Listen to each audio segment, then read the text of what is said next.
I'm going to go live. Gotcha. Welcome to another Sunday Superversive Livestream. I am your host, Ben Wheeler, and I'm here with my co host, Anthony Marchetta. Anthony, how are you doing today? It's cold. That is how I'm doing. Weather outside is cloudy. Something let it snow, let it snow, let it snow. And then there's a screaming person outside. Did you know that there's a great It's Baby It's Cold Outside with Yandere Chan from Yandere Simulator? I didn't know that there was a yandere simulator till just now. Oh, it's quite famous. It's like from my high school days or college days. As Um, if I type, well, I'll tell you what it is. If I start typing in yandere, remember, I just learned about this. Yandere simulator comes up in Google. Like, that's the first thing that pops up. Thank you, It's a Pajit. self-action video game. That's not what I expected. It is basically your boy toy has. Holy crap! This actually looks hilarious. Now I want to play it. Oh, it's great. He actually just finished the first girlfriend that you have to murder, and he's gonna start his Kickstarter soon. And it's like, ooh, it's funny too because he's one of those punching bags people like to attack on the internet. And it's like, where's the game, guys? Shut up, coding's hard. Well, where's the game? And it's like it's actually very distasteful at this point. Um, but it's very funny. The game itself is pretty great. It's basically Hitman with a yandere as the Hitman, and her targets are of course rivals for Senpai's affections.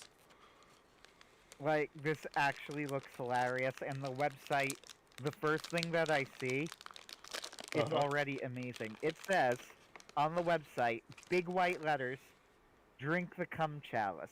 You don't have a choice. And you could click on at the top, your cursor turns into a little bloody knife, and there's a little drawing at the top of a chalice with the words consume the cum chalice underneath.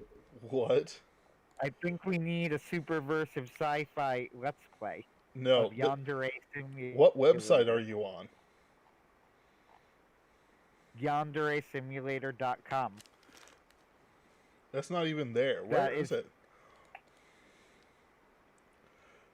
Hold on. Can I screen share with you through Discord? Or Yes. no? You know what? I'll just do this. I'll just give you the link on Discord of where I am. As it turns out, I'm on a porn site, which would be hilarious in its own way. Oh my goodness, Anthony. This was a Christian Minecraft server, and you've ruined it. So I'm actually. I see what the issue is. Uh huh. The issue is actually kind of, and I'm sure you've already realized it. Safe The circles. hyphen. Oh. Oh. All right. So some genius, and I say this with much reverence, took the name for Yandere Simulator. They apparently just recreated the website if you type it in with a hyphen, and they made it like a porn site, but in the style of the Yandere Simulator website. And it's actually genius.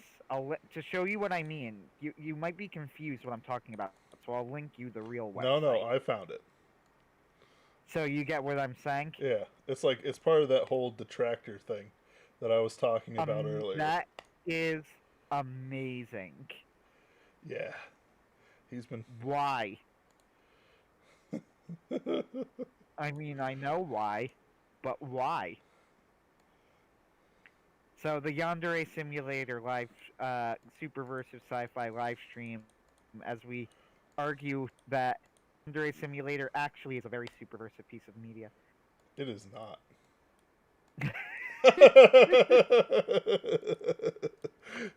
Of course it is. It's wholesome. It is. It is absolutely not wholesome. I mean, don't get me wrong. Senpai will fall in love with her someday, especially after she kills everyone in her way.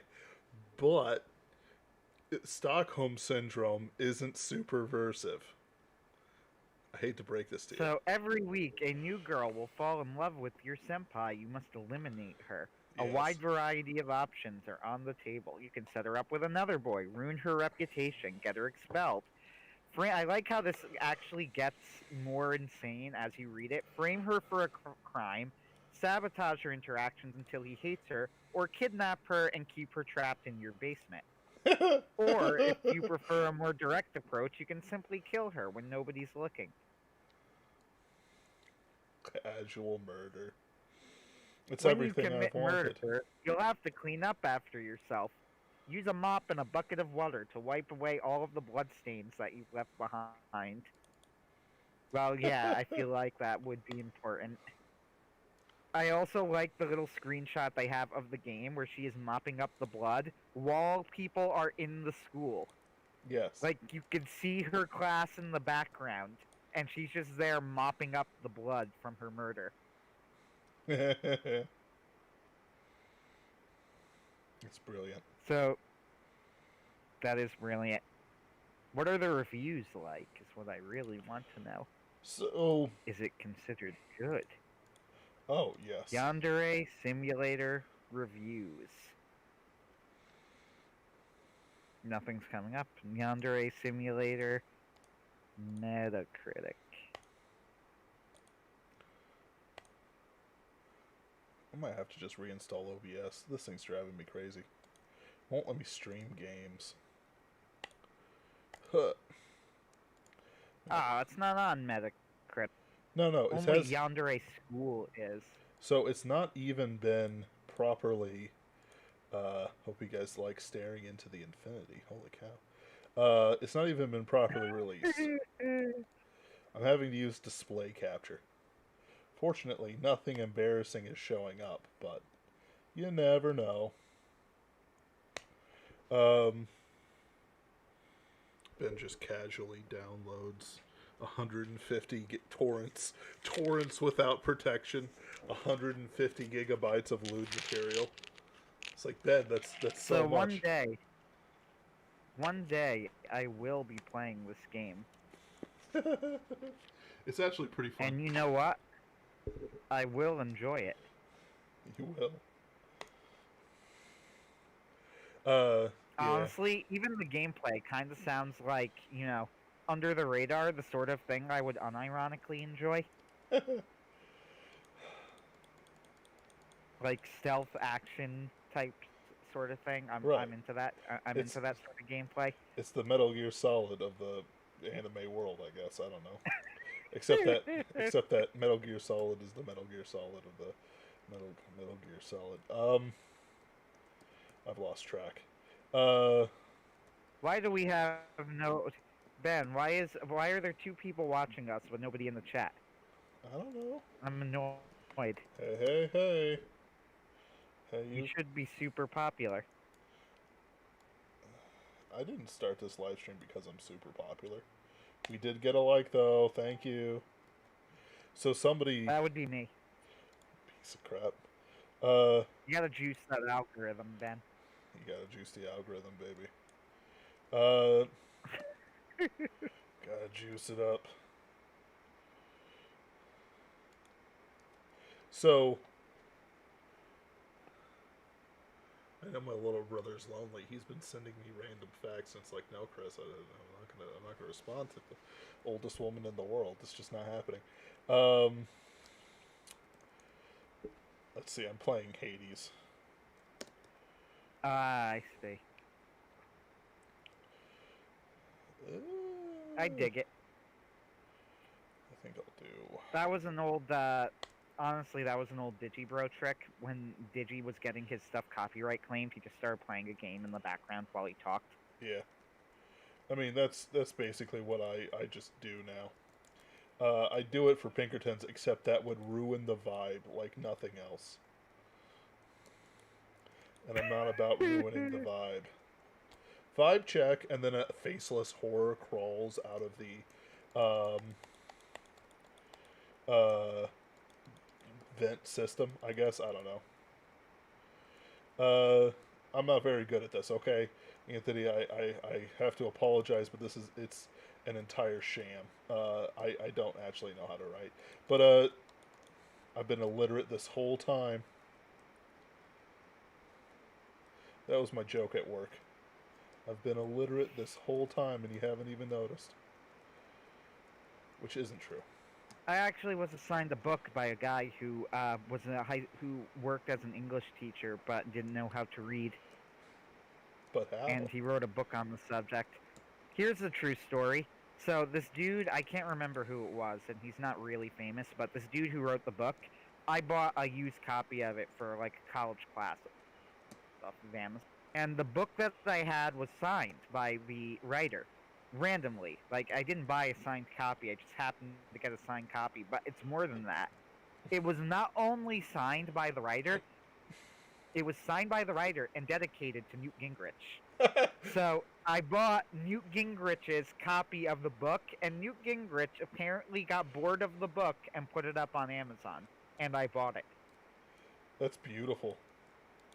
I mean, I don't know what to think about it because that's like several levels of insane just already. Like, it was already pretty crazy, okay, Anthony?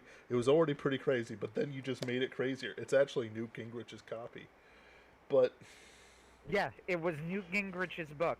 He signed a copy, dedicated it to, thanked Newt Gingrich for his support in public education, or whatever the hell it was. Who cares? Yeah. In promoting literacy or something. And Newt Gingrich apparently got bored with the book and put it up on Amazon. It's a beautiful thing. It is a beautiful thing. It's amazing. I've bought my own book. I own Newt Gingrich's copy of a textbook. Huh. Just also, there's something really funny to me about the fact that this was given to Newt Gingrich as a gift, and he sold it on Amazon. And he's Newt Gingrich. Like, Newt Gingrich really needed that extra money. Yeah. It's like this was a book that was given to him as a gift, and he's obviously rich because he's Newt Gingrich. Right. But he had the balls to sell it on Amazon and not even mark it as a signed copy. Just go, you know what? Let's make, he didn't donate it. Right. Let's make a few extra bucks off it. That extra $5, then Amazon will throw my way. Well, it's not like he's ever going to have a presidential library. Can you imagine it? All right, kids, we're going to the Newt Gingrich Library. Oh boy! And then it's just like a whole bunch of kids just immediately go for the suicide pact, just like jumping out the bus. Some are making nooses out of their backpacks. There's more or less, a couple different, like, you kill me, I'll kill you. Wait a minute. Like that scene in Airplane. Yep. When he's talking to them, then everybody in the background is, is committing increasingly elaborate suicide in the background, like fastening nooses while he's talking to them. That's the Newt Gingrich Presidential Library field trip. Right. The thing about Newt Gingrich too is that Newt Gingrich, whatever you think of his politics, is a legitimately horrible human being. Yes. And that's one of the few things I think that everybody can agree with. I have never heard a good thing concerning Newt Gingrich's political happenings. Like, I can't think of one. I can't even think of, like, a great triumph. Wasn't he a Reagan supporter way back in the day? Oh, yeah. Like... Yeah, that's the best thing you could say about him. He was a Reagan guy, but, like, personally, the dude is an absolute slime ball, and he is, like, the poster boy for Conservative Inc. Yeah. The the Conservative Uniparty. Yeah. Or was, yeah. He hasn't been now I don't know who you would name. A very long time. No, he hasn't been. Now I don't know who you would name as the poster boy of Conservative Inc. Sadly. Conservatives are just so irrelevant. Yep. Well, there's always been Shapiro. No, I can't say it. No, Ben Shapiro. Ben Shapiro is so irrelevant, he's not even fake relevant. It's like, yeah, it's like, but he shows up at colleges. That's because he's the perfect punching bag. Look at his face. It's a hateable face. It is the face of somebody I'd give It do is. you naturally hate. Like what are you supposed to do? Yeah, not to make this a politics stream. So for the people listening, if you didn't realize that we're right wing by now, then I don't know. I honestly don't know what you were listening to because it's really really obvious. But that we're right wing. But even besides that, not to get too political with the stream, but the one guy, like, of all the Republicans out there now, the one who confuses me the most is Ted Cruz. Like, I genuinely don't. I never know what to make of Ted Cruz. So Like, it's all how what I want to know is how based is Ted Cruz? Is he based? Is he faking it? Like, at what level should I be impressed with Ted Cruz? so there's a little handy dandy thing I'd use, kind of like a child's nursery rhyme. His name is Lion Ted. Now, is it Lying or is it Lion? As in, is he lion or is he a lion? And it's handy dandy because you don't have to change it up. You can say the same thing both times. Because basically It's perfect. he's been going over a story arc where he's redeemed himself since he attacked Trump in the 2016 presidential election, back in the primaries. And of course, it's all very, you know, kind of forgotten these days. Shakespearean.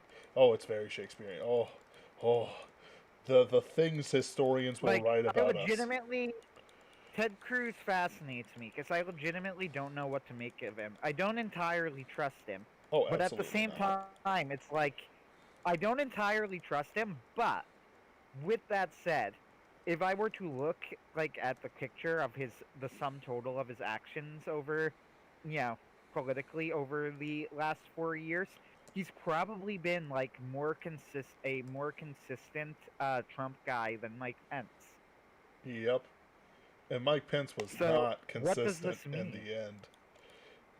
No, he wasn't. Brute But what does Judas. that mean? Like, I don't trust him, and yet he keeps coming through. Also, his Twitter account is actually hilarious.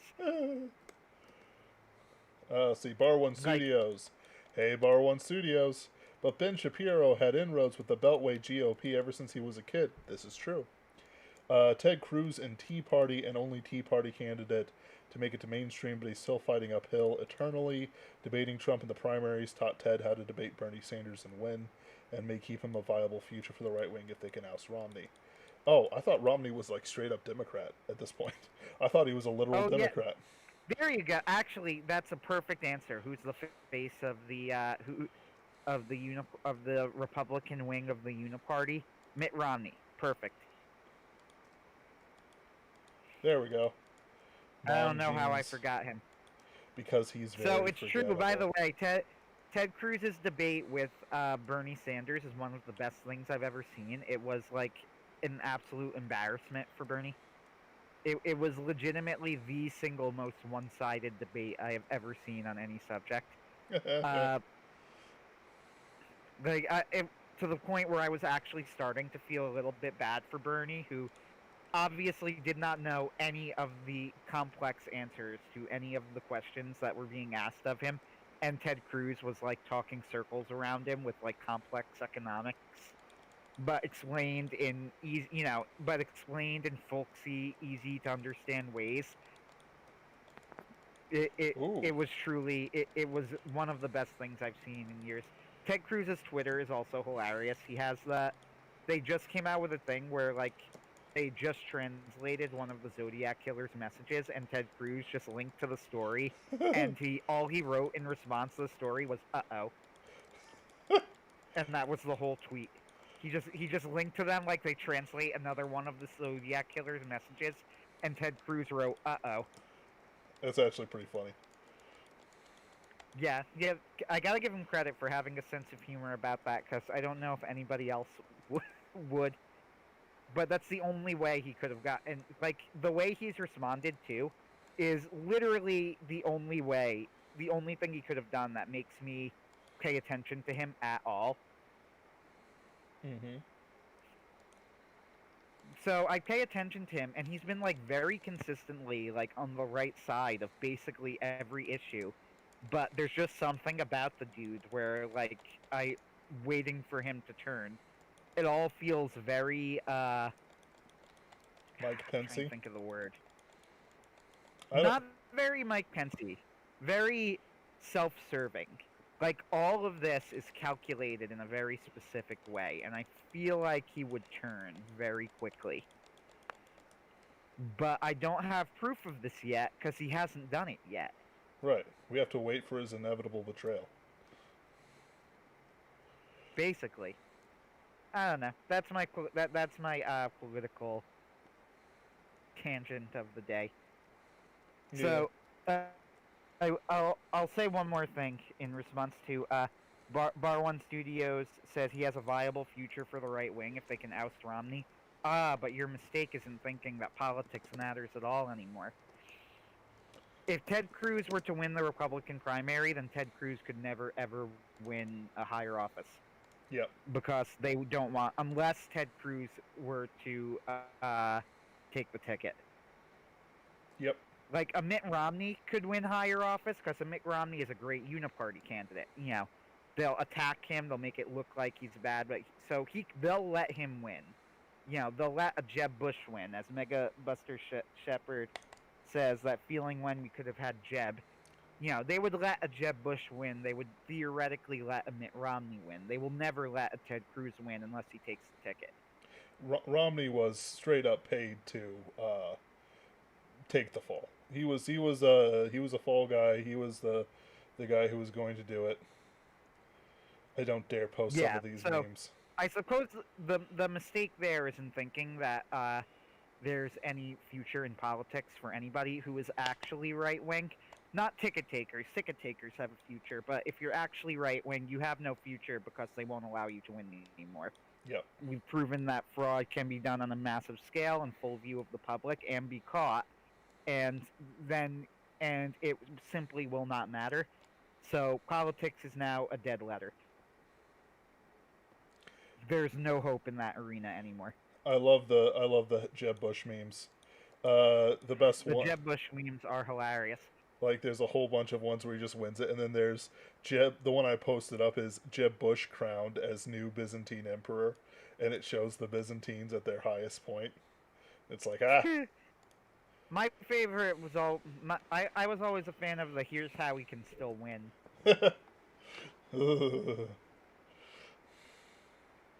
Just do that which, by the way, people are still doing with Trump. Here's how Trump can still win. Yeah. I don't think. It's like as much as I would like it to be real, it's not. Like, there's supposedly, how do I want to put it? Supposedly this would be the week if something were to happen, it would happen this week. But the thing is that I don't believe it will. And I'm going to live my life as if it isn't. Because as much as we could live our lives, like, having Trump win, like, let's be real, guys. We have to move on, and we have to take care of what's set up for us to take care of. If we don't, then things will get away from us, and it'll actually cause more damage than if, certain things had happened before now, where Trump in power. Megabuster Shepard says Ryan Niemeyer. Oh, go ahead. El Presidente Heb would unite us with our Mexican brothers, and we could invade Canada. And as everyone knows, those filthy Canucks have it coming. That's the dream. That is the dream, actually. So, Ryan Niemeyer mentioned, and I think this is the attitude that we should have. He said, a metaphor about what's going on with the Wall Street trading. He goes, Brandon Sanderson pioneered sort of a form of anti-fantasy where the Dark Lord won, but instead of being taken down, but was then taken down, but instead of being taken down by a hero of prophecy or the forces of good, a group of bandits teamed up, broke into the Dark Lord's palace, and robbed the Dark Lord blind, bankrupting him. We should see this as a metaphor. The metaphor of what is going on with Wall Street bets and the hero of the people, potato in my ass. Behold, it is I, potato in my ass, and I have a message for all my brothers. We must unite, apes together strong.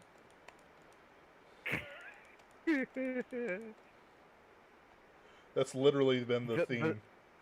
Apes together oh man, strong. the stock situation is so funny, and it's also the stock situation is also great because it really does kind of put the lie to the whole liberal conservative divide. Like when you see the people who are on the side of Wall Street memes and whatever, it's everyone. Everyone is on their side. The conservatives, the leftists, they're like, or the Republicans, Democrats, pro-Trumpers, whatever. We all hate Wall Street. So the question of which should sort of tell you, why did we not support the Occupy Wall Streeters? Well, because what they were doing was stupid. This is actually working. Yep. It's not only working, it's working terrifyingly well. Oh, They've yeah. bankrupted multiple billionaires at this point. It's unbelievable. I mean, the bankrupting isn't going to be official for a little bit, but they've bled incalculable amounts of money. Like I've worked for truly rich people, and it's insane.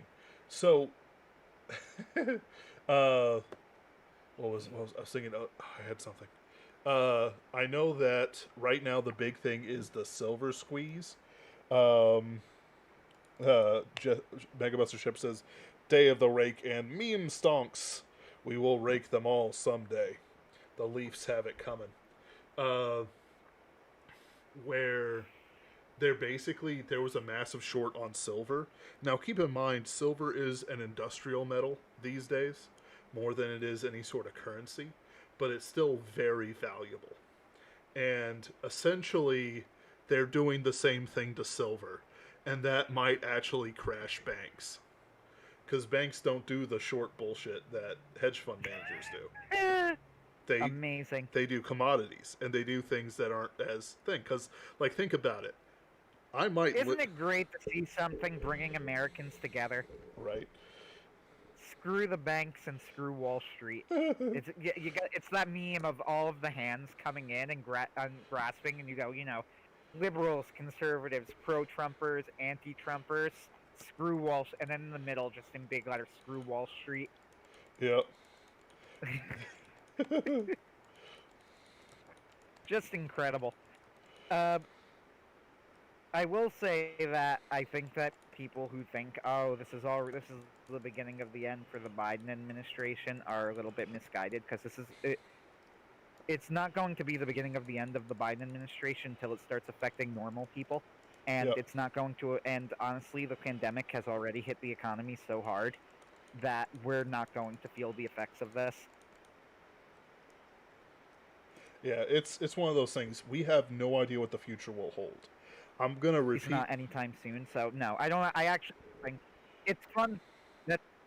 It's fun, but the thing is, as far as whether this is the beginning of the end or whatever, it's fun for us to look at it, but it's not going to affect Biden's administration. No. And the reason, honestly, is that the economy is already so bad because of the pandemic that what's going on Wall Street isn't going to affect the normal people, and nobody's going to really care except to be amused. Yep. But the hedge fund managers, think of the hedge fund manager. Oh, I'm thinking about those hedge fund managers. On the other hand, there is genuine value in being amused. So, yep. It's entertainment. I demand entertainment. That's valuable. The other thing too is that people need to remember is you're bankrupting the hedge fund managers. So what that means is they have to sell their island. Right. Oh, Like, that's too I don't think bad. people realize what that means. They went bankrupt means that instead of being billionaires, they're now multimillionaires. Or instead of having $500 million, they have $300 million. Right. They might even have to sell the fifth house or not buy as many child prostitutes this year. What Yeah, a so pity. you're not ruining the hedge fund managers. You're just making their lives slightly more unpleasant. It's like, And you know what?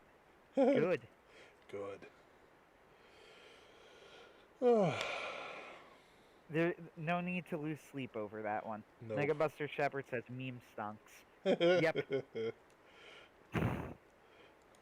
To the I'm looking at moon.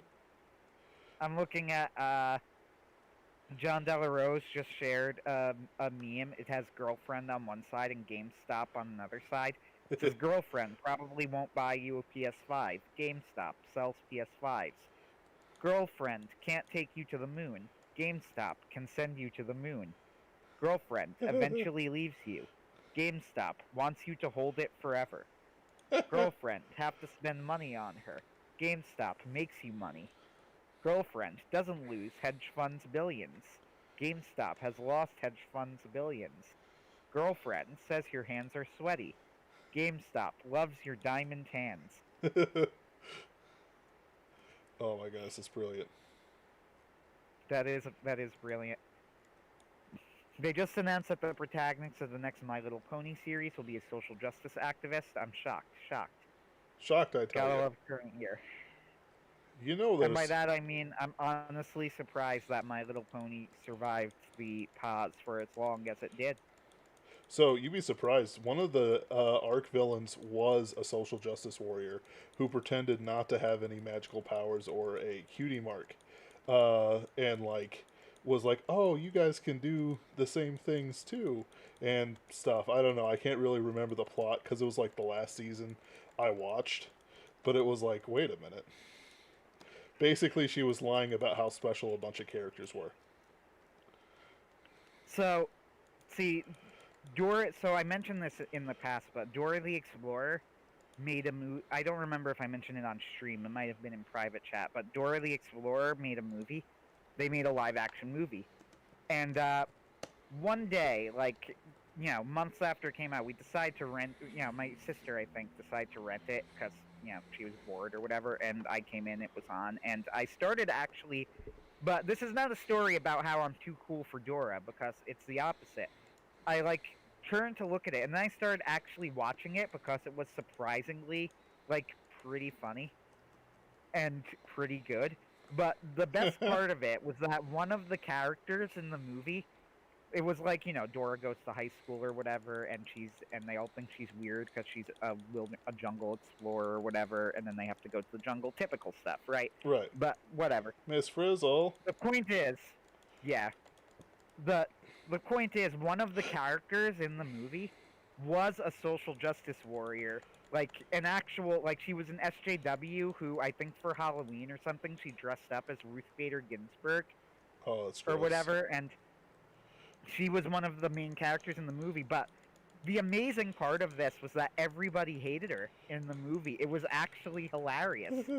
Like she was one of the main characters in this movie, and she like picked on Dora, but everybody thought she was super annoying, and they all avoided her.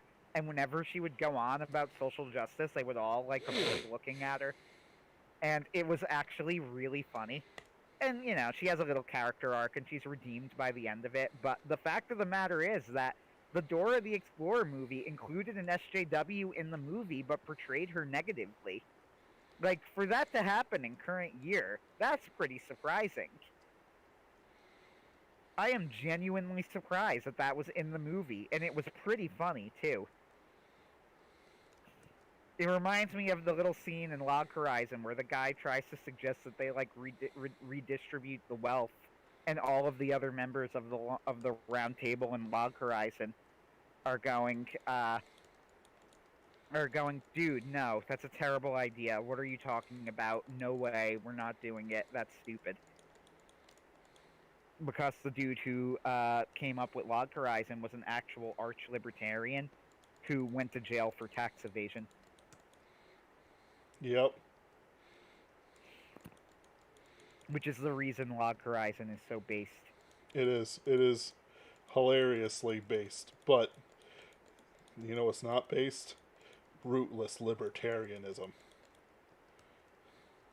No, it isn't. And to be fair, Log Horizon is at least honest enough to bring up like some of the issues with it and whatever, but I do think it's pretty hilarious that they have like that guy go, there's a large underclass of people who aren't earning as much and they're falling behind. Perhaps we should consider redistributing the wealth. And everybody there is like, no, no way, no, we're not doing it.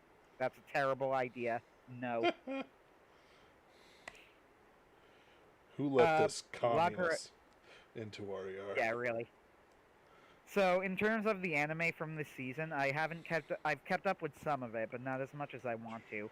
I'm 2 episodes into Beastars. I am unfortunately, and they've both been great by the way. Unfortunately, only 1 episode into Log Horizon. I really got to catch up on Log Horizon because episode 1 was pretty good. Yeah, I'm actually behind all the way on it right now. What was that? I'm actually behind on it currently. Yeah, I watched it. episode 1 of season 3. I haven't seen episode 2, or I think 3 yet has also come out. On Cells at Work, I have watched the first 3 episodes, I think. Cells at Work Black. I made it to the gonorrhea episode, which was great, by the way. So, Cells at Work Black did what I was waiting for. It had the erectile dysfunction episode, followed by the gonorrhea episode.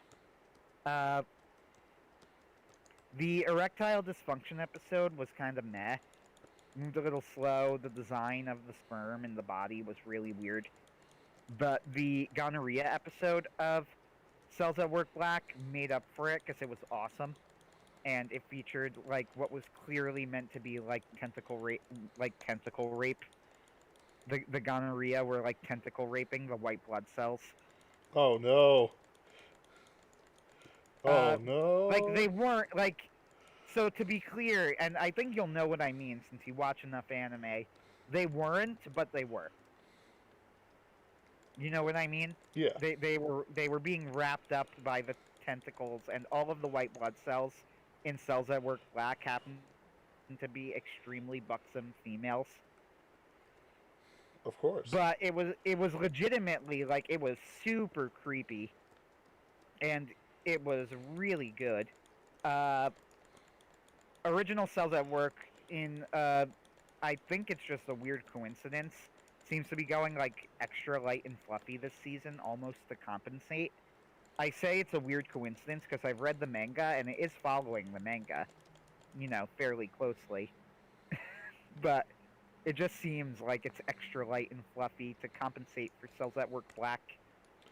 Megabuster Shepherd says he's watching through the Sabo arc in One Piece. That was okay. Honestly, Sabo came as a kind of out of left field for me, because he wasn't really mentioned in the original Romance Dawn stuff. But hey, I appreciate him more and more as it goes on. So, in One Piece, right now in the manga, I am very early in. I'm not very early in for most manga. For most manga, I would be well in, but for One Piece, I am very early in. I'm at the section where they've just met Chopper, and Luffy is trying to get him to join his crew. Excellent. So, to be clear, this is like over 140 chapters into One Piece, and for any other manga, that would be a fair chunk into the story. But for One Piece, that's a drop in the bucket. So, not very far. But enough that at least I have a sense of the story, and it's good. I'm enjoying it. Let's see. Yeah, I'm enjoying One Piece. I'm just getting through it slowly. Yeah. I did not like the anime. I tried the anime. The anime just moves too slowly. It moves so slowly. the manga's much, much better. It is. The pacing on the One Piece stuff, while there are scenes, like especially the fight with Rob Lucci, Arlong, and others, are pretty good. You know, the padding is so insane because they do basically one chapter an episode. So they fit a 20-page comic that will have double spreads of awesome scenes, and then whatever. Like in the current chapter, Luffy is fighting, spoilers, is fighting two emperors at once, and he's with Zoro, Killer, um, the magnetic guy, and Trafalgar D. Law, who literally inspired a fashion craze in Springfield, Missouri, because of his cool. That's amazing. Like just because, like I know a guy who used to wear a Trafalgar D Law hat, just because he liked it, and I'm looking him up. Trafalgar oh D. he won't Law. show up for a while, but once you get to the Sabandi No, I'm looking archipelago, up his hat, his sweet hat. Yeah, I just want to see what the hat looks like. So images. That is a pretty nice hat. It is a pretty nice hat, but so he and a bunch of other people are fighting Big Mama and oh my goodness, please, I've forgotten it, and I don't want to forget. It's one of the four emperors. So, just to be clear here, most of this Kaido. is word salad to me. That's fine. It's I'm 140 chapters into One Piece, and most of this is word salad to me. so technically you've talked about the four. You talked about the four emperors before, with Johnny and Yasaki. Probably. And they just mentioned that they're a thing. So like you don't really know anything about them yet. But there's four emperors, and it's Shanks, Kaido, Big Mom, and Whitebeard. At your point. Oh wait! Shanks is one of the four emperors. Yeah.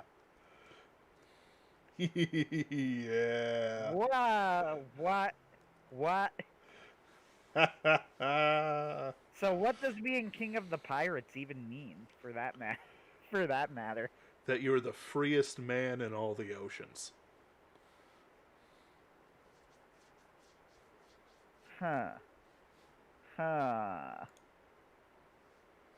You know, that's actually a good question. Like, when Luffy says, I'm going to be king of the pirates, what does he mean? What is One Piece? So, here's how I define being king of the pirates. Basically, it's having the freedom to do whatever you want.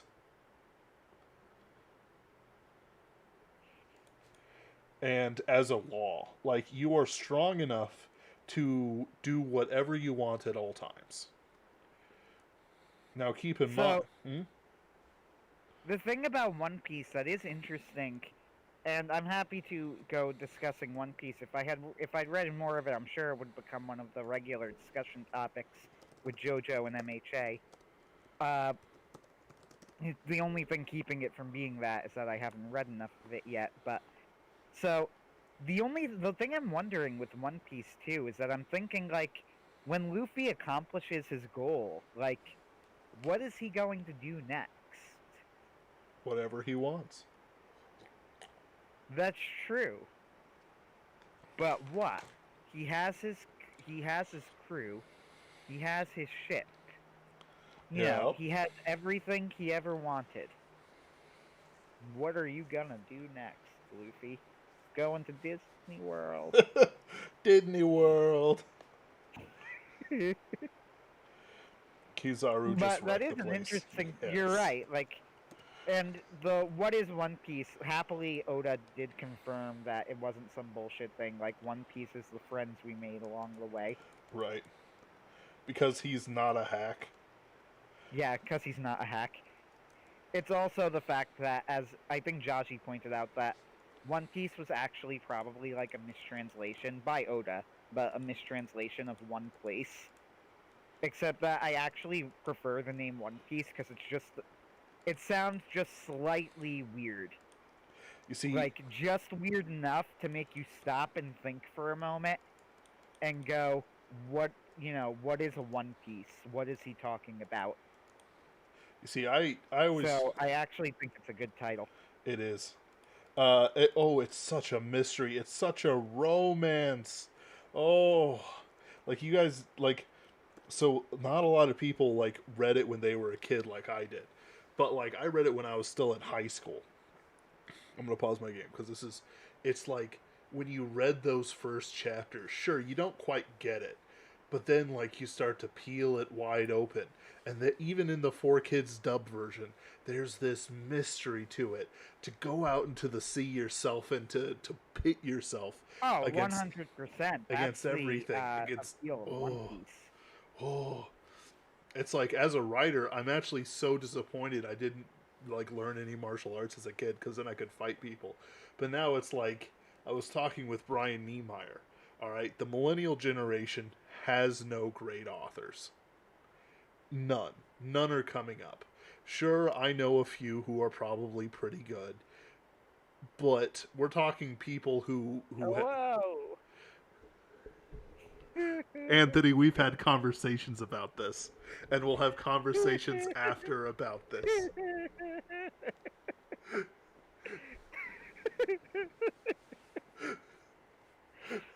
Oh, holy crap. Okay, keep going. All right. But point is that at this point in time, they still have about 10 years, but they should be starting to crop up more and more, and they're just not.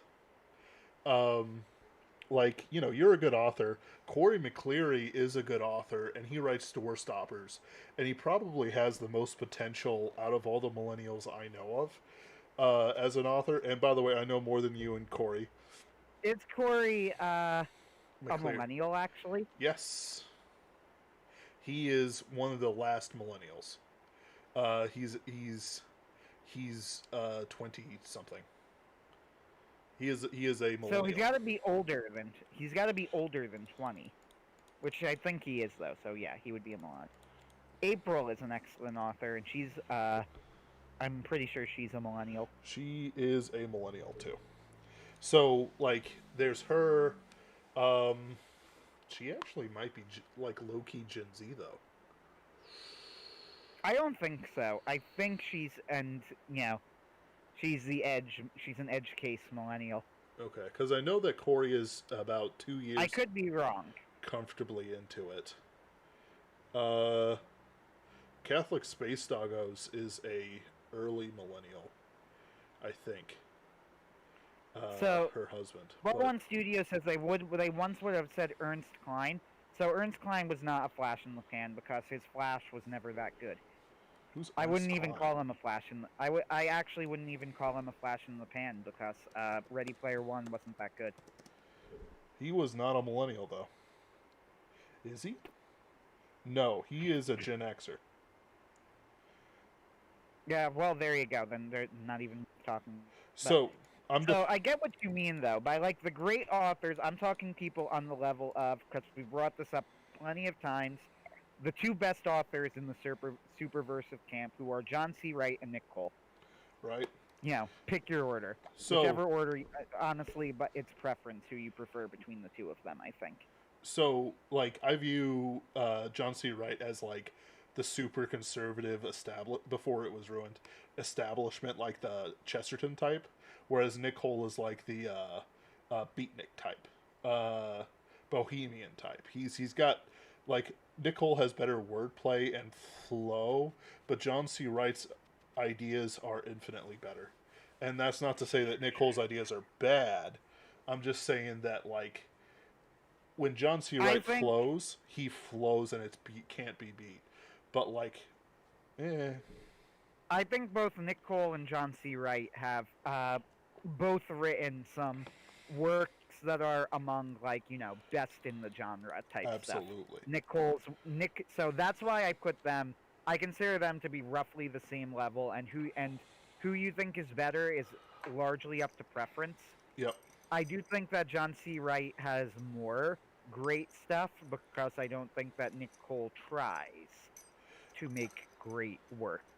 I He think. tries to make good works I think. that are popular, Yes. Uh, which is fine, by the way. and That he is a perfectly valid business strategy. and he hits the working man incredibly well. Um, Hmm. the But his Wasteland trilogy is unbelievable, especially the Savage Boy.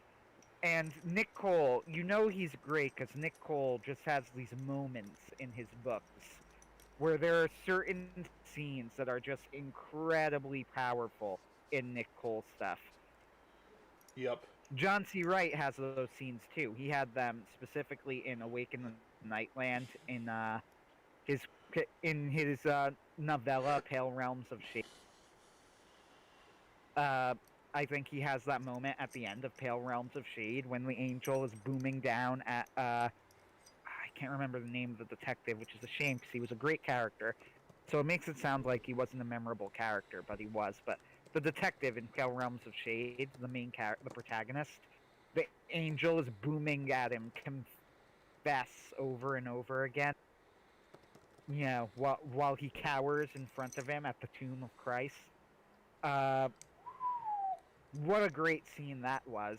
Yep. Multiple moments in Awaken the Nightland, Yep. just absolutely stellar.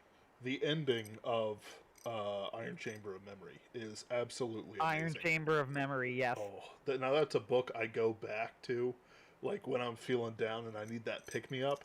I just read that book and it's like recharging my batteries. That is a book I'm taking to the grave with me. But it's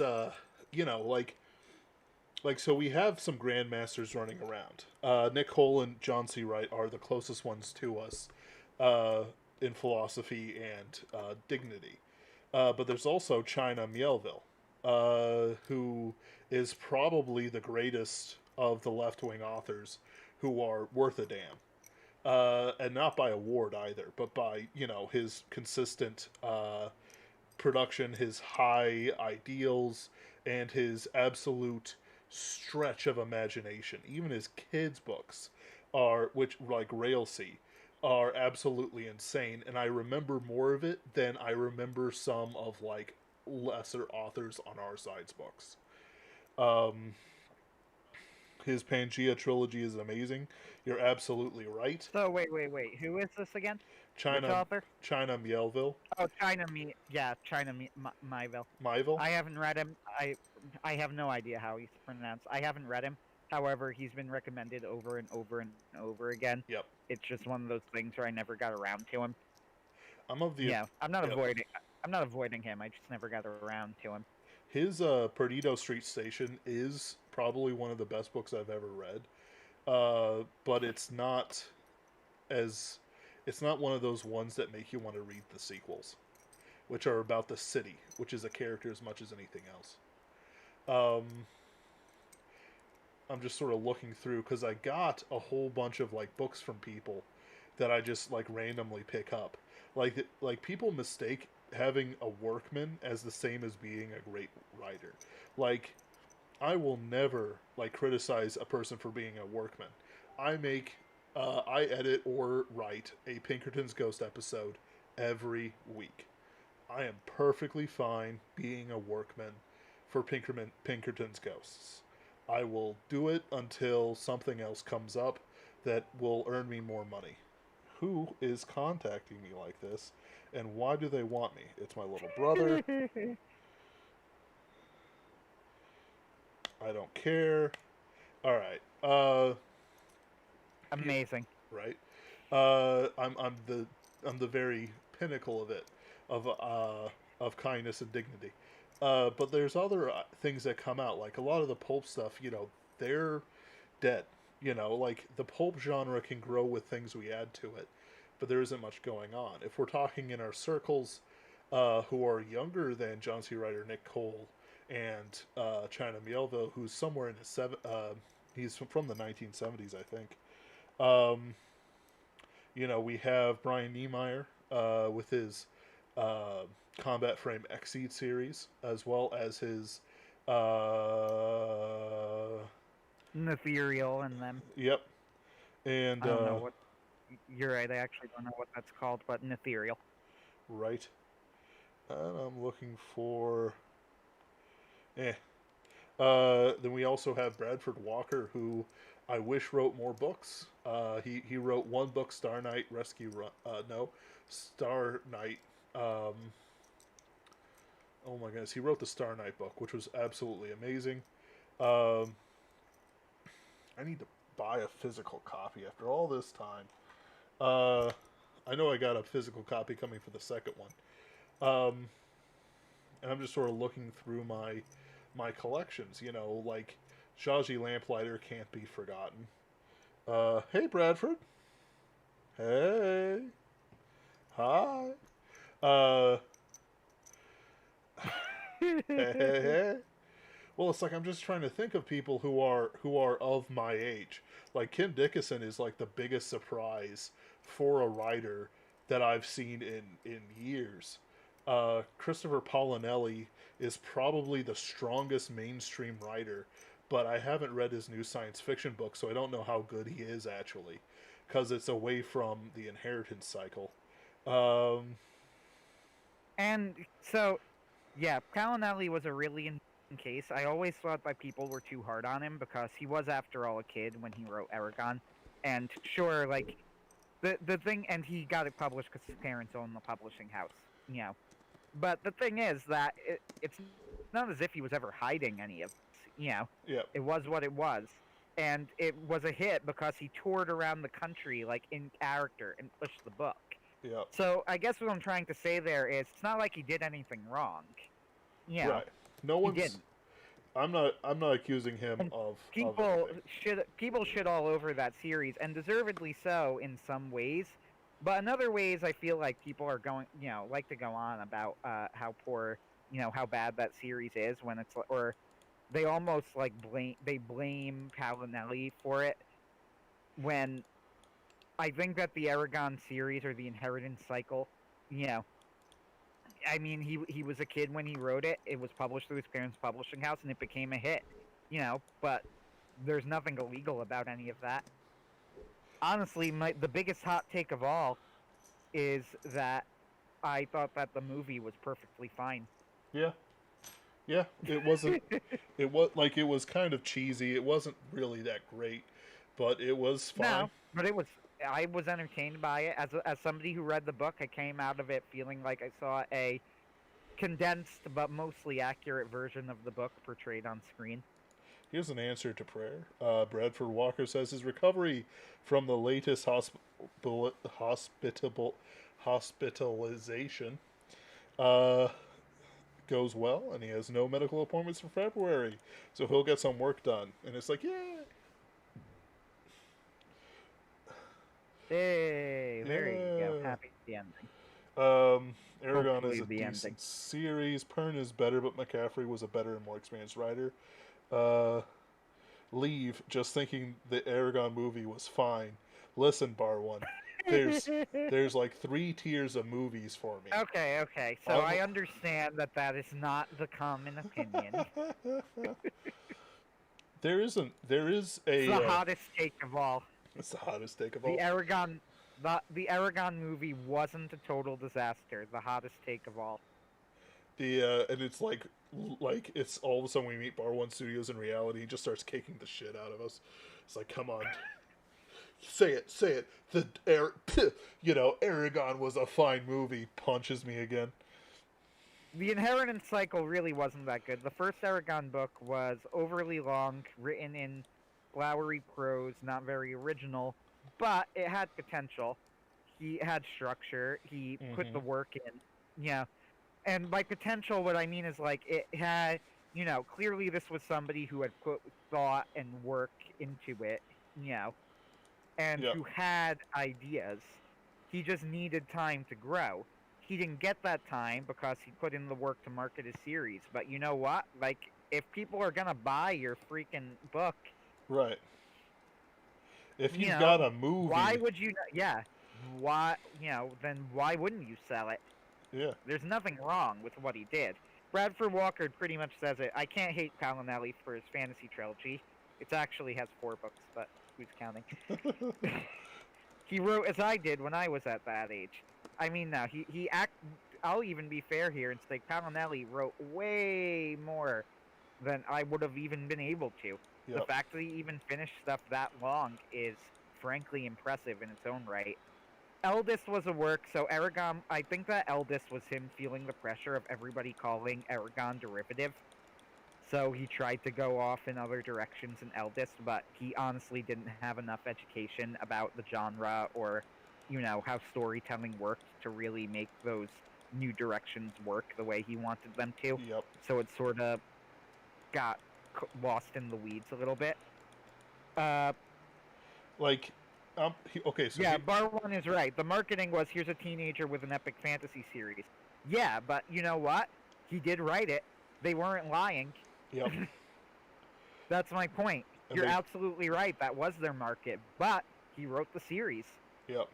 so why they weren't wrong to market it that way. So the marketing is that his parents got Aragon published, and they made a little publishing house so that they could tour around and sell the book. Then he got noticed by a big publisher, and they were the ones who made him really famous because he never Yep. really toured around Missouri or anything like that. No, he toured around. I mean, he toured. I think I'm going off memory, so I could be wrong, but I think over a fairly large area. Yep. The fact is, like, what I'm saying is, I don't begrudge him any of his success. Yeah. It was due to hard work, and it was due to smart marketing. And was the series as good as it could have been? No. He really needed more experience. But the fact is, he didn't lie to anyone. He Yeah. produced the series. Yeah. Like, he finished it? He didn't pull a Martin. I think it took a little bit longer than he intended, but he actually did finish the inheritance cycle. He didn't yank the viewers' chains. He clearly cared. He had a fan site. He interacted with people. Yep. But people, like, really hated Palinelli, and I always thought that was kind of unfair. That's my soapbox. Yeah. I don't really have anything else to add to that part. Like it's like when I was his age and writing, my stuff, I wrote in hand. I have a bad tendency to write out basic outlines in hand and then just look at them while I'm typing. But I wrote by hand a like 50 or so page thing about the saga of Gilcall and Graham, which was in this world that me and a friend made about 3,000 wiki pages for, with the intention Wow. of like turning it into a game. Like, dude, we worked on this for like 6 years, and it helped hone my writing craft because it taught me what sounded good and what didn't. And it was terrible. My second story was about an air pirate called Simone Simula, and she would be jetting around in search for her brother, who might be a military experiment slash secret super weapon. And she gathers together a pirate crew. Um, and I want to kind of revert that, but honestly, I don't have the spirit for that right now. And I wrote other stories as well. Some of my short stories are set in that world that never really got published. Um, it's like at that age, my writing was trash. All right, it was trash. And like my mom's like, yeah, I could But, point. of course it was. Yeah, Obviously. I didn't even know I wanted to do it. I just did it because I found it fun. And like, it's like I still have the papers somewhere. I still have all the notebooks. I should burn them, but I'm not going to. I want my children to read the cringe I wrote as a child, teenager. Uh, Bradford Walker says, I hope that guy is cashing in fat royalty checks. Oh, bro, you know he is. He shows up at DragonCon, and he gets whole panels to himself. Megabuster Shepard, I saw him in person. I did not speak to him. Megabuster Shepherd says, I would like to see more of Algasia. That's the continent, I think. Yeah. Yep. Bar One Studios, what you're saying is he didn't crowdfund and dip. Yep. Like, that's the reason why I crowdfund Pinkerton's Ghost. Not that we have any supporters, but whatever. Uh, I'm staring at you through the microphone. Is because I can guarantee content through like, there's no point in Pinkerton's Ghost being a Kickstarter. How about that? Partially because I don't really have the Twitter support. I'm still building that up. There's also like, just weird confusion because it's like, okay, so we can't binge all of Pinkerton's Ghosts. No, I would have to write 60,000 words just for Jack Morrow. Of course, we're going to be waiting for a bit before we publish everything. It's like, yeah, but that doesn't feel good. Like, the amount of drama that goes on with crowdfunders is stupid. If it's like comics or something like that. Like, congratulations, your politics isn't the right thing. I'm now going to do a drama video and get, like, I don't know, Chris Hansen or something, because apparently he's been fighting with internet sensations that have attacked his character for his sketchy To Catch a Predator show. It's like, you know why that show was canceled, right? The lawsuits were incredible. Like, they were suing him 6 ways to Sunday. Like, everyone like, most of the people who got caught. A couple of guys were able to prove in court that they had been bullied into showing up. And other things like that.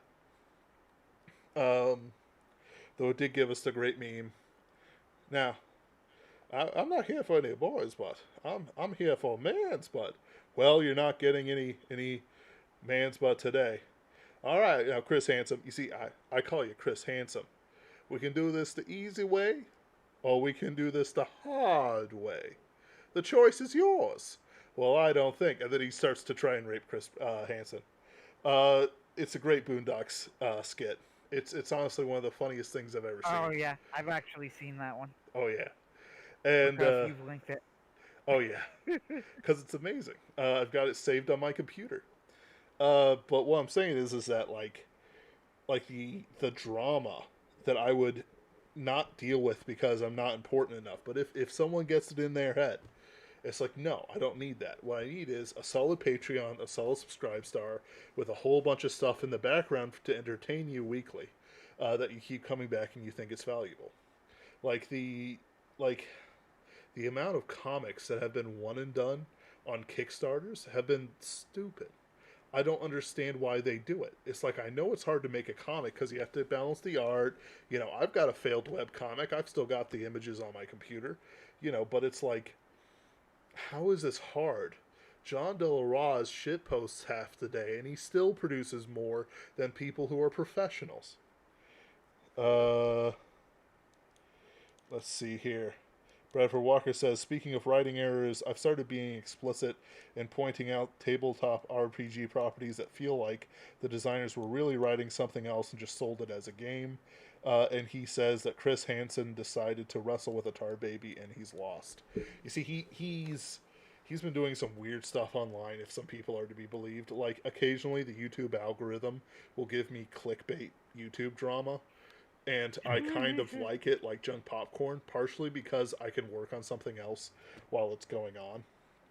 Because it literally... pretty much all I watch on YouTube, I watch a combined total of like 3 different things.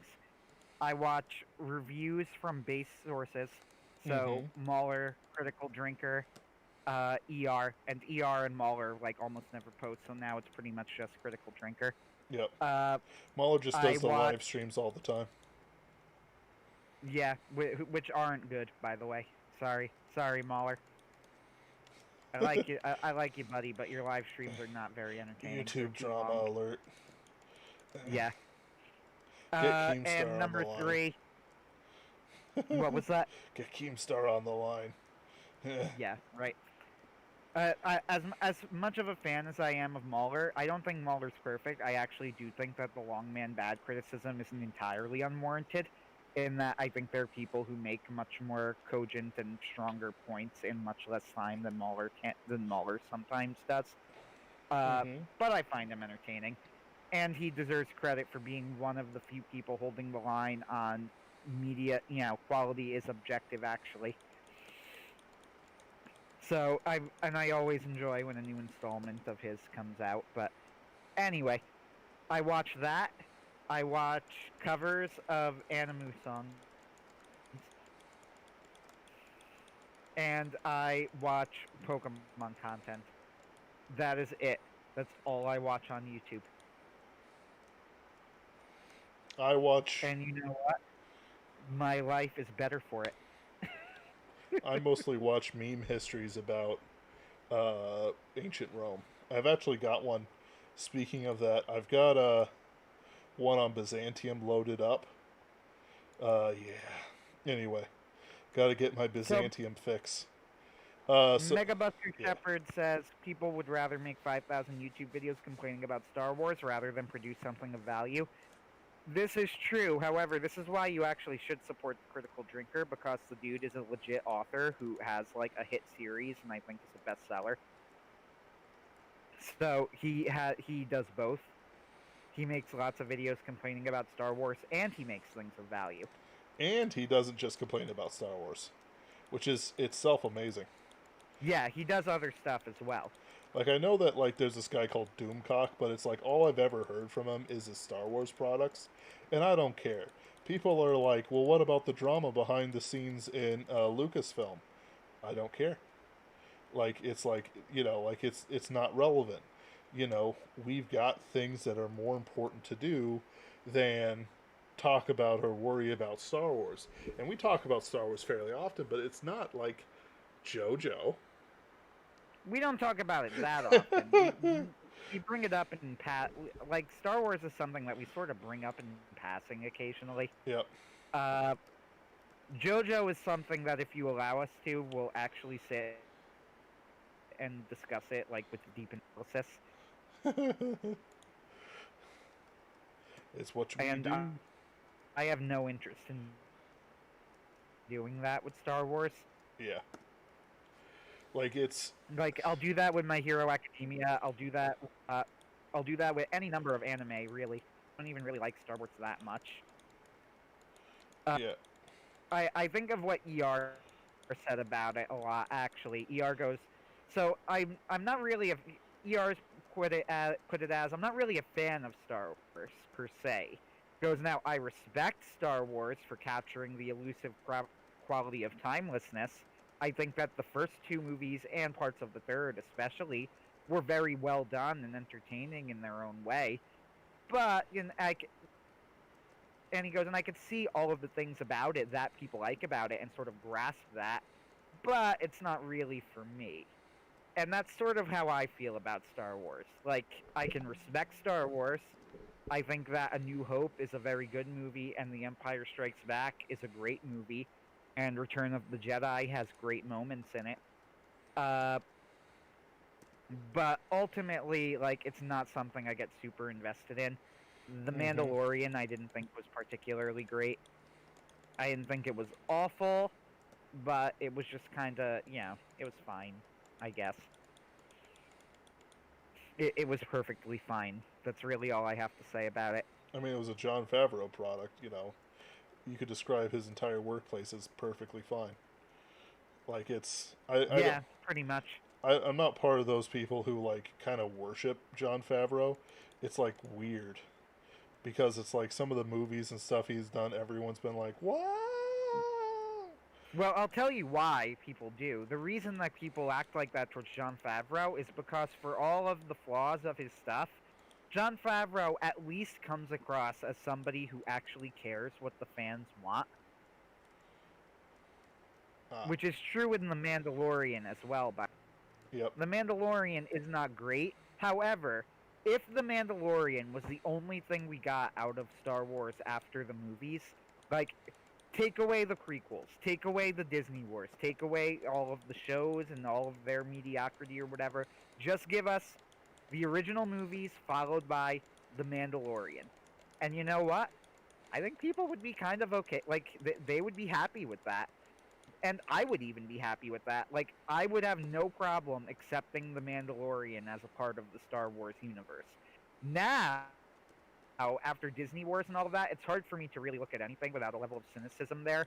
But you get what I'm saying, right? Yeah. Like, The Mandalorian is a property that could have existed in a world without this excessive Star Wars saturation and existed happily and, you know, with nobody really thinking anything of it. Like, it would have been the show that continued the story and would have been accepted perfectly fine by everybody, including me, as a part of the canon. Because that's really all that it is. The problem is that you can't extricate everything else, of course. Star Wars is way too big for its own good. But, you know, again, I'm not really that big of a fan of it. So, I'm not really the audience of it. I do think Empire Strikes Back is a great movie. I do think that A New Hope is a pretty good movie, and I do think that Return of the Jedi has great moments in it. But that's about all I'm really willing to say. Like, I don't go back to them if I have free time or whatever. I didn't grow up with it. I only watched Empire when I was, like, in college. I kind of Maybe grew even up with past it. that. Like, yeah, most people did. I was actually kind of in the minority there. It was never really my jam. That's why ER's Last Jedi review is easily the best one. First off, it's hilarious. ER's Last Jedi review. It's incredibly well edited as well.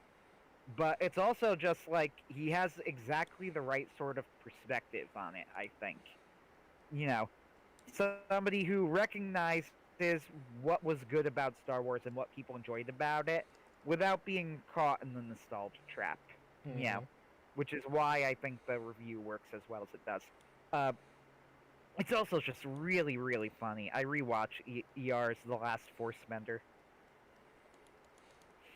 Complete with Just the crying scene. Ray.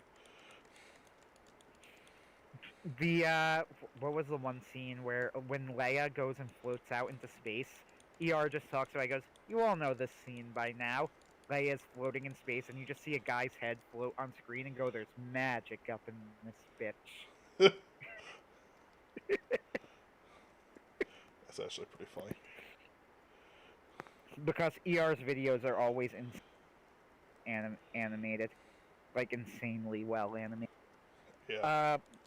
Hot take, Star Wars is nearly Tarzan Mania 2.0. I'd be perfectly willing to believe that was true. I just don't know enough about Tarzan to say that it is. I don't. Tarzan Mania? Yeah, I don't know. Like, I don't know enough about the original Tarzan Mania to confirm or deny. But it sounds plausible. You know, what do I know? I mean, yeah. I mean, I suppose we could say stuff about it. Yeah. The biggest cultural phenomena that I have lived through, by far, you know, considering I didn't grow up when Star Wars came out, so the biggest cultural phenomena that I have lived through by a mile has been the Harry Potter series. Which literally, like, when the new books came out, like, shut down the entire world almost. Like, everything shut down. Like, restaurants and places started selling the books. Yeah, you would have to register for months in advance. They had release parties, which I went to. That was a fandom. I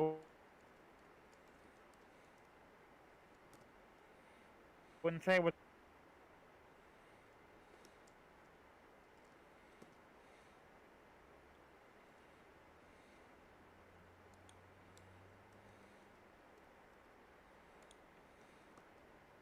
Are you there, Anthony? Anthony, no! But I was a person. Can you hear me? Yeah, I can hear you now, but it cut out a lot of what you just said. Okay. I think my wire came loose. That's why. Should be good now. So what I was saying is that I don't think that J.K. Rowling's opposition to the transmania that's sweeping the nation is That's enough to insane. exonerate. Yeah, is enough to exonerate her. Uh, I look at it more like SJWs eating their own and good riddance. Yep. Yeah, Yep. so it's a pretty to me it's a pretty sad situation. Cause I do not think that the original Harry Potter series, the 7 books, was a bad series. I think it was a pretty good series overall. Everything, all things considered, it was a pretty good. It was a pretty good series that I think, even looking every time if I do pick it up again today casually every now and then, I think it's aged fairly well. But the problem is that Rowling is a really rotten person. Uh, and she also is somebody who does not know when to shut up. My absolute favorite Rowling is what will always be my favorite. It was her Twitter reveal, her official reveal, that Hogwarts students, before they add the plumbing, used to just shit in their pants and then vanish it away. And this is real. She actually said this. Dude, it was more than just the Hogwarts students. It was like everyone. All the wizards did this. Like, and this was a real thing that she said, which just the number of questions this raises is absolutely staggering. The first one that comes to mind is, wait, does J.K. Rowling think that before plumbing was invented, people just used to shit themselves? Like, did does J.K. Rowling not know what an outhouse is?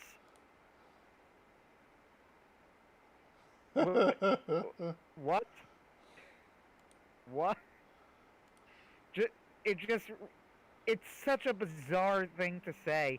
Then there was I always had in mind that Nagini was actually a human woman who had been forcibly transformed into a snake for 20 years now. When, I was somebody who followed the fandom and whatever, and come on, no you didn't. You're just lying. You're making it up. Shut up. By the way, Megabuster Shepard says Tarzan with the first big multimedia franchise, comics, toys, movies, radio shows. Yep, I Oh, could see well, that. there you go. I just didn't know it had a name. So, that was one of the things. The whole Nagini was actually a human woman who had been forcibly turned into a snake, and then when somebody asked Rowling if she always had this in mind, she said something like, "I've known it for 20 years."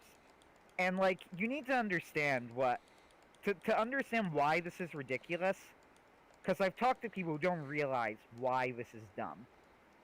They go, "Oh, well, that seems plausible. She had in mind and never came up with the books." No, you don't understand. There was a very, very large fan community of people who would write, Harry Potter theories and things like that, and they would do deep dives through the books and whatever, and Mm-hmm. try and find stuff and write it. Rowling was really, once upon a time, you need to remember too that this is like the fall of J.K. Rowling. Rowling used to be beloved by the fandom, and deservedly so. She treated the fans great. She would have a fan site award that she would give to the best run fan sites. She would do exclusive interviews with the heads of the sites and whatever. This idea of Nagini being actually a human woman all along never, never, never, never once ever came up. It was not a twinkle in anybody's eye. Nobody considered this. Nobody talked about this. The possibility wasn't broached. Rowling never referenced it. The idea that she had this in mind for 20 years is straight up just insulting. Like, like, come on. I was around. I was following this community. I was reading those theories and things like that. This was not. You're just lying now. You're just insulting everybody. You're making this shit up. And also, don't please stop telling people that wizards used to just shit themselves before plumbing. Like, why would you even say that? What occurred to you before you hit send on that tweet that this would be a good idea? You know what I'm gonna drop today? Wizards used to shit their pants. So, like, So, did they? You think they pulled their pants down first before they shit, or would they shit in their pants in the and then they'd robes, magic it away? and it just goes. Whoop. Oh, in their robe. I'm sorry. Was it like, sometimes when you're petting your dog or whatever, or you're at the zoo and the animal just starts shitting in front of you, but they act like they don't even notice? Was that like what went on at Hogwarts? You'd be talking to students in mid conversation, they'd just be and it was just so normal that nobody really cared. They just magic it away while they talked, and you Part, cheerfully move on. Ho ho, young Reginald. Have you forgotten the cantrip to get this mess sorted? I'm sorry, sir. I'll take care of it for you, Reginald. Don't you worry. Ugh. But my immediate thought was, wait, does Rowling seriously think that before plumbing was invented, people just used to shit themselves? So the one that, like, because we talked about Star Wars, I'll mention this one. There was one where it's like, guys, did you know for the Sith fleet in Exoghoul, the people Oh, were in, yeah. and it's like, I know. didn't you know? No, how in the world could we?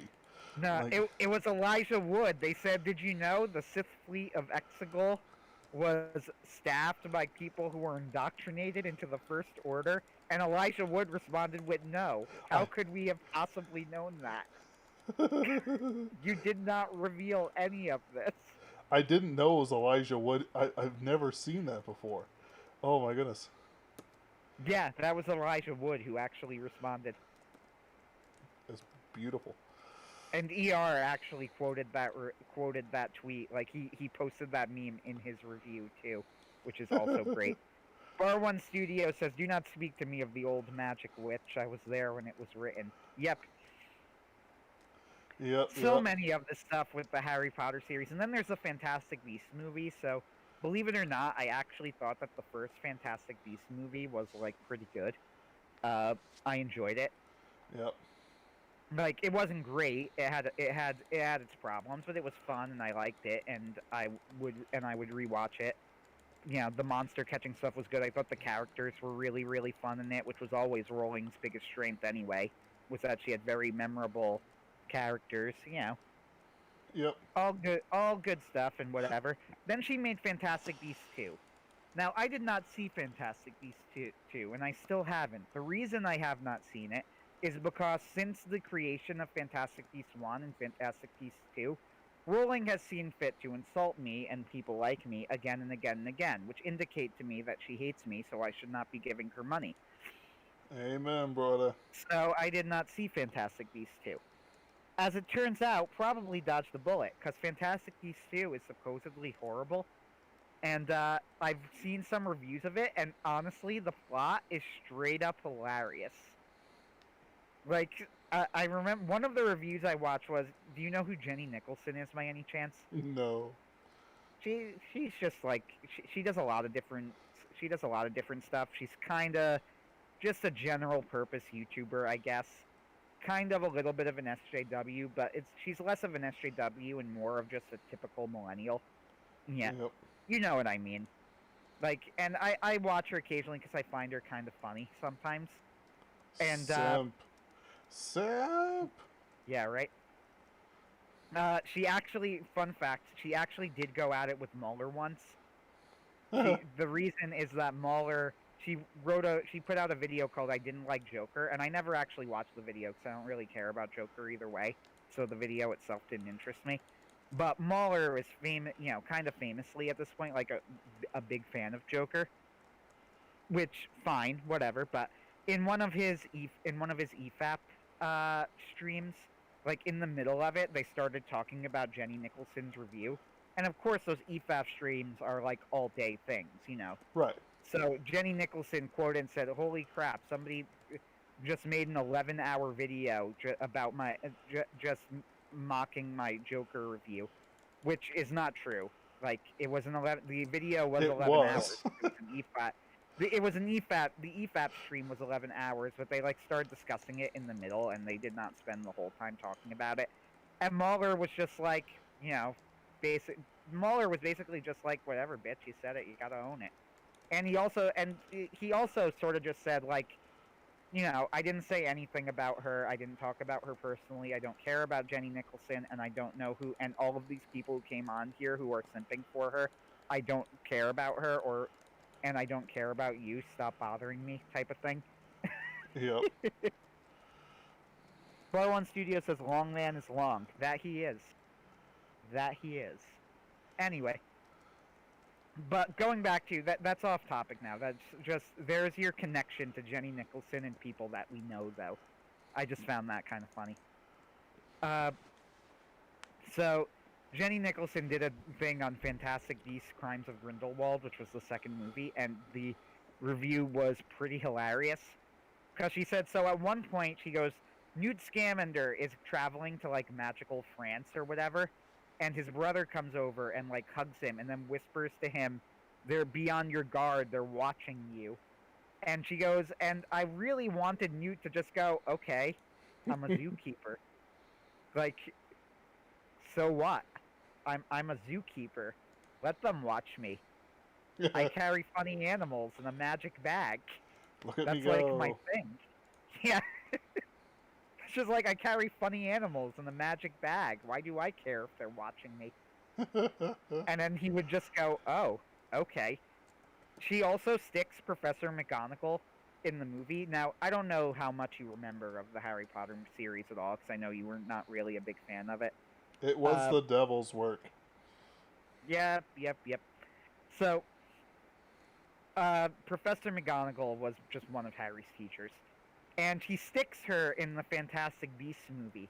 The problem is that, as a teacher, like under Dumbledore, the problem is the Fantastic Beasts movie takes place in the 20s. So, for McGonagall to be in that movie does more than not make sense. It makes absolutely no sense. It completely destroys the timeline. But Rowling herself actually released like a long, and I read it, a long backstory of Professor McGonagall going over her whole life, complete with dates and everything. And the movie now just completely contradicts it. Like, she is now a teacher at Hogwarts. I'm pretty sure she would have been like 5 years old or something. And in the movie, and in Rowling's continuity, to be clear, she wrote this backstory. So she just completely retcons it. It doesn't make any sense. And they say, and there's also like, they go, so, alright, in the series there's this thing where Dumbledore doesn't want to fight the Dark Wizard Grindelwald, and it's implied that it's because they had this bond when they were children, and Dumbledore is avoiding fighting him, both because he doesn't want to fight his childhood friend, and because he's worried that Grindelwald is going to tell him that he knows who killed his sister by mistake in a duel or whatever. So lots of complex emotional things. And he goes, and then in this, it seems like Rowling really wants to avoid like the Dumbledore is gay implications. So she writes all of that out and instead makes it that they have like a magical promise ring that they can't fight each other until they both decide that they're not gonna use the magical promise ring. And I go, so like all of that complex emotional stuff about what was going on, and it's really, really bad. It was a pretty funny review overall, but it has this really, really convoluted midsection where like they flash back to like two babies on a ship who get swapped at birth, and then one of them is killed and he's raised to kill Dumbledore or something, and honestly it doesn't really make sense. Oh, top finance and business communities, Wall Street Bets is at -- 1 on Reddit. Let's take a look at that. What? So I'm sorry, I'm just looking at Wall Street Bets on Reddit. don't. That's a pit of despair you can't come out of. Are you kidding? This is actually amazing. It is. It's like there's a whole bunch of really good videos about Wall Street bets that are absolutely hilarious. So there's this one guy called Guh, uh, and well, the legend is called the Legend of Guh.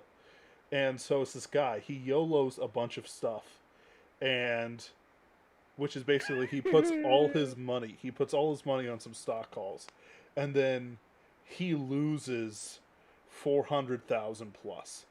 So, in other words, he has less than zero. He's like negative 40,000. So he doesn't know this. So he says, "Okay, guys, my calls should come in. Everything should be great. We're going to see what I earned." So you like see his soul die, and then in the middle of the stream, he just goes, "Go," and then doesn't do anything else for the rest of the stream. Like, this man is dead. His whole career is over. It's just the funniest thing. It shouldn't be this funny, but it is this funny. It's so funny. It was. Oh, this whole thing is so funny. Ooh. So, Mega Buster Shepherd says, "What even is canon anymore? We're all like transcendent ideas, man, like quasars." So I sort of get the frustration with canon. I know that Japan a lot of the times doesn't really care as much about canon as the U.S. But at the same time, J.K. Rowling is just blatantly contradicting herself. Yeah. At this point, I mean, doesn't that matter a little bit? That she came up with a backstory, said it was official, posted it online, and then wrote a really shitty movie where she retcons it for no reason. Like, it doesn't even add anything to the movie. She doesn't need to be there. She doesn't do anything in the film. But the she fans... just, I think probably what happened is the producer said, "Hey, why don't you add McGonagall to the movie?" But the fans demand Grundle tickles. Their Grundles must be tickled. And then you go, and Nicholson's review of that, she goes, "So we have a flashback at one point that's at Hogwarts, and it wasn't good, but it was my favorite part of the movie because it reminded me of things that I used to like."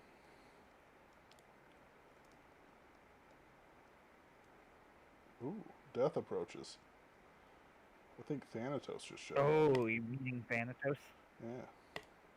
Just so, I don't really have Pinkerton's ghost canon as written down as it should be, but there is one, and I know exactly what it looks like. But at no point it's like, yeah, so all Pinkertons were given a stone so that when they have a stakeout, they could just crap their pants and the stone will just whoop, suck up it up. So, you don't want to miss the vampires.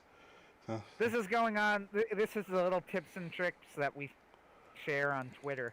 If you follow the Pinkerton's Ghost Twitter, we share little fun facts, and one of them is the magic shit stones carried by all Pinkertons for use on stakeouts. Fun fact, every Pinkerton has their own shit stone. When they retire, the shit stones are displayed in the museum. How am I supposed to beat Zagreus? He just one hit kills everything. This is frustrating. I mean, Thanatos. Or you mean Thanatos? Yep. You're not killing fast enough, Ben. It's easy to kill or to beat Thanatos. So I'm now watching the video in the background. Punk. I think I'm I'm a little less than 20 seconds behind. Yeah. Should be able to. There's a delay between him. He one-hit kills everything, but there's a delay between him setting up his spell and him killing. You should be able to kill plenty of people in that time. Have you won with every weapon yet? No. I think what weapons have you won with any weapon yet? How about that? I haven't won at all. Not yet? I usually get stuck by the poison if I get there in time. You lost with Thanatos in the room? Yeah. How do you even do that? Just move it. If you're really struggling and Thanatos is there, just move out of the way and Thanatos kill everyone. Leave me alone. Stop bullying me. That's how you use Thanatos if you're struggling. I got to Elysium. That's not struggling. You haven't beaten Hades yet, and how many attempts have you made? I don't know. A lot. Because the average, it normally takes somewhere between like 30 attempts or so to win, and it took me about 50 because I'm bad at video games. Yeah, right. This may do so. So, Eh. I'm watching you decide to buy the court music stand. Did you rescue Orpheus yet? Yep. Did Hades give his hilarious speech to Orpheus where he's like, you know what, Orpheus, I'm sick of your not singing shit. He goes, you get 1 century to work this shit out, or and after that it's over. Right. Which I thought was pretty funny. 29 attempts. 29. So you're still relatively on track at the moment. Yeah. Right now, I've got most of a mirror. I'm still waiting for the last 3 chthonic keys. Actually, what? It doesn't count me meeting whatever. It doesn't count who what? Yeah, sure. It doesn't count me meeting Tartarus. Oh. So, my recommendation, the 2 weapons that I found the easiest to win with have always been the Spear and the Fists of Malphon. Yeah. However, speedrunners love the rail. It's weird. And pulls the bow always wins. Yeah. So, I hate the bow. I have won with the bow once. But the Fists of Malphon, especially if you get the second aspect of it, the magnetic cutter is really, really on Fists of Malphon. Ooh, you get a cutscene. I remember this cutscene. Anyway, magnetic cutter on Fists of Malphon is really, really good. So that's my recommendation. Divine Dash is OP. Always get Divine Dash. It's the best.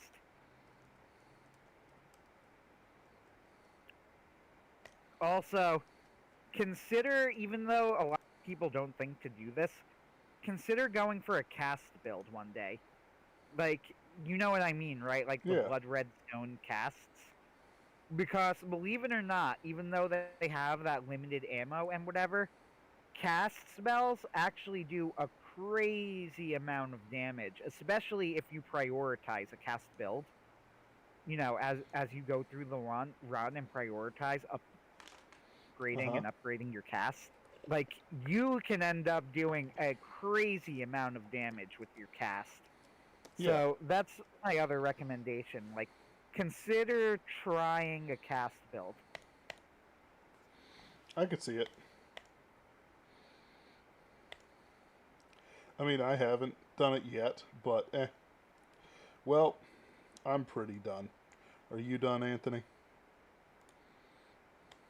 Yeah, this was honestly a pretty idea-free stream. Sorry, viewers. You get the low-rent version today. All right. Well, thank you all when I catch up on Log Horizon and all of the other anime, then things will be better. He's not even caught up on Beastars. Little punk ass. Beastars, yes. Actually, there you go. I actually really want to catch up on Beastars. My hot take of the season is that of all of the really good shows airing right now, Beastars is actually the best one. It is. All right. Have a good one, guys.